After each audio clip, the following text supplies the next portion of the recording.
Hello friends, welcome to my channel. So friends, as you know, today we are going to discuss about clauses. Clauses के बारे में हम देखेंगे. But first, we should come to know कि हमारे जो phrase और clause हैं वो sentences से काफ़ी closely related होते हैं. So let's see one example here how it will be. There are 20 boys and 10 girls in the class who play cricket.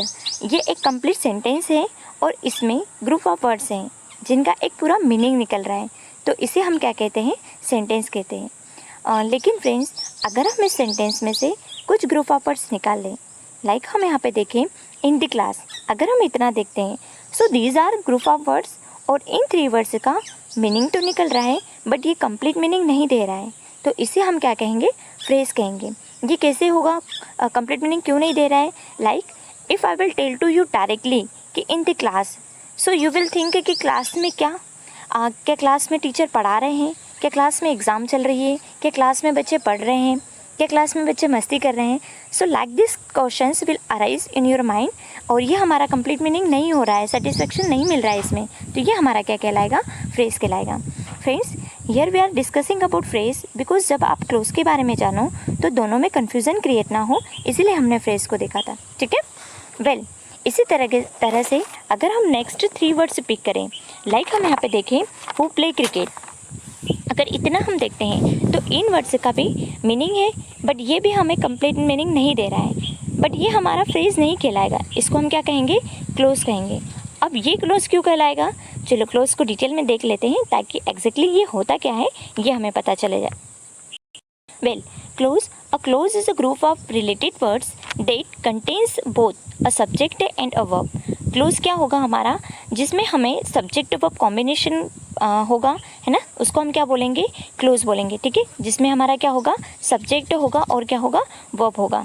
So that is called clause, उसको हम क्या बोलते हैं, क्लोज बोलते हैं. Friends, in English there are many different kinds of clauses, लेकिन 2 जो most important होते हैं that you need to know about, that is independent clause and dependent clause.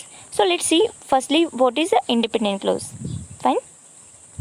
Independent clause क्या होता है, this is a clause that can stand alone as a sentence. It does not need to be joined any other clauses because it contains all the information necessary to be a complete sentence. तो independent clause क्या होगा, हमारा subject verb combination होगा और वो हमें एक complete meaning देगा, है ना, उसमें किसी और अदर सेंटेंस की या ग्रुप ऑफ वर्ड्स की रिक्वायरमेंट नहीं होगी अपनी कंप्लीट मीनिंग को देने के लिए. फाइन.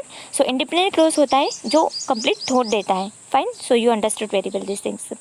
ओके, नेक्स्ट अगर हम कुछ एग्जांपल देखें तो she wore a chain, we have talked about कि हमारा पहले क्या होगा, सब्जेक्ट होगा और फिर क्या होगा, पास्ट फॉर्म, ये हमारी क्या है, फर्स्ट पास्ट फॉर्म है किसकी, वर्ब की है. ठीक है, तो वोर a chain, it is our predicate. Fine. Next अगर हम देखें तो I am trying to decide, I हमारा क्या हो गया, यहाँ पे सब्जेक्ट हो गया and I am trying to decide, it is our predicate. So we have talked about, यहाँ पर हमारी क्या होगी, वर्ब होगी. So I am trying, it is our verb. I hope guys you are understanding this things well. अगर हम next देखें तो दैट इज़ डिपेंडेंट क्लोज. हमारा डिपेंडेंट क्लोज क्या होता है, it is a close that has a subject verb combination but it can not be a sentence by itself. Dependent clause में subject verb combination तो हमें मिलेगा इसमें भी, बट ये कंप्लीट मीनिंग शो नहीं करेगा जैसे कि हमारा इंडिपेंडेंट क्लोज करता था.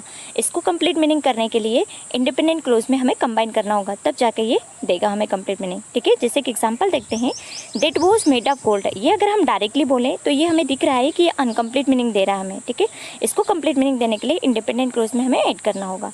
उसी तरीके से अगर हम देखें which book I want to read next, कौन सी बुक जो मैं नेक्स्ट पढ़ना चाहती हूँ, है ना, तो ये ऑब्वियसली विच हमें क्या शो कर रहा है, सब्जेक्ट को कर रहा है एंड वांट हमारे यहाँ पे क्या हो गया, वर्ब हो गया. So it is a want to read, it is our predicate. So here we are getting subject verb combination but it is a uncomplete meaning. ठीक है गाइज, नेक्स्ट अगर हम देखें तो डिपेंडेंट क्लोज को हमने इंडिपेंडेंट के साथ कंबाइन करा है कि ये किस तरीके से अपने कंप्लीट मीनिंग को शो करेगा. लाइक देखते हैं, she wore a chain, we have written in independent clause में एग्जांपल हमने देखा था, that was made of gold, इसको इसमें कंबाइन कर दिया है, तो ये ऑब्वियसली हमें सेटिस्फेक्शन कर रहा है, ये इसका कंप्लीट मीनिंग हमें दे रहा है. नेक्स्ट देखें अगर हम तो I am trying to decide, है ना, ये इंडिपेंडेंट क्लोज है हमारा। Which book I want to read, combine कर दिया, ये ऑब्वियसली हमें कंप्लीट मीनिंग दे रहा है, ठीक है। तो इसी तरीके से इंडिपेंडेंट क्लोज को डिपेंडेंट क्लोज में देते हैं, कंप्लीट करते हैं, कंबाइन करते हैं, तभी जाके हमें क्या करता है, कंप्लीट मीनिंग देता है, ठीक है। फ्रेंड्स, डिपेंडेंट क्लोज को रिकॉग्नाइज़ करने में बहुत सारी दिक्कतें आती है स्टूडेंट्स को। तो हमें कैसे रिकॉग्नाइज़ कर सकते हैं कि ये हमारा इंडिपेंडेंट क्लोज होगा, ठीक है। तो यहाँ पे कुछ वर्ड्स दिए हैं जिनको हम इजली तरीके से देख कर रिकॉग्नाइज़ कर सकते हैं डिपेंडेंट क्लोज को, है ना। Like if, while, after, before, until, unless, because, when, what, that, whenever, ये जो हमारे WH वर्ड्स भी होते हैं, है ना, ये भी अगर किसी ग्रुप ऑफ वर्ड्स में स्टार्टिंग में लगे हों तो उसको हम क्या बोलेंगे, डिपेंडेंट क्लोज बोलेंगे। Well guys, I hope you understood in very well today. Thank you for watching this video.